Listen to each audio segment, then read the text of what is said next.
இல்ல எனக்கு என்ன சொல்றதுனே தெரியல. இதெல்லாம் ஜோக்குன்னு நினைச்சு பண்றாங்களா இல்ல தப்புன்னு தெரிஞ்சதான் பண்றாங்களான்னு புரியல. அத கொஞ்சம் பாருங்களேன். Actor Rajinikanth RIP.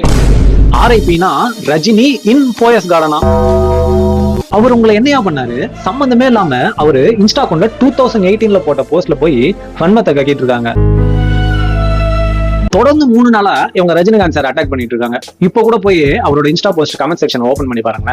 3 seconds ago 2 seconds agoன்னு புதுசா கமெண்ட்ஸ் அண்ட் கிப்ஸ் போட்டுக்கிட்டே இருக்காங்க. ஏன்டா நீங்களாம் இப்படி இருக்கீங்க? பாவம்டா நீங்களாம்.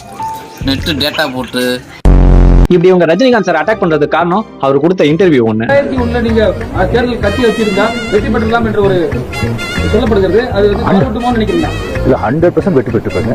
அது டவுட் கிடையாது. பட் ஆனா அந்த பஸ் மிஸ் பண்ணிட்டீங்கன்னு நினைக்கிறீங்க? Very good.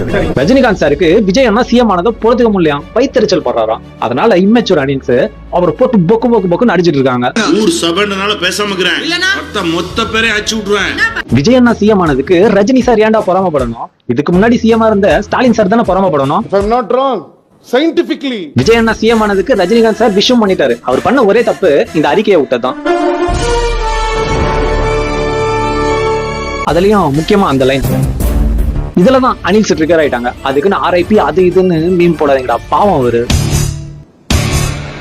ரஜினி சார் ஜெயில 2 ஷூட்டிங் போயிட்டாரு. விஜய் அண்ணா சிஎம் ஆயிட்டு அவர் வேலையை பார்க்க போயிட்டாரு. நீங்களும் போய் உங்க வேலையை பாருங்களா.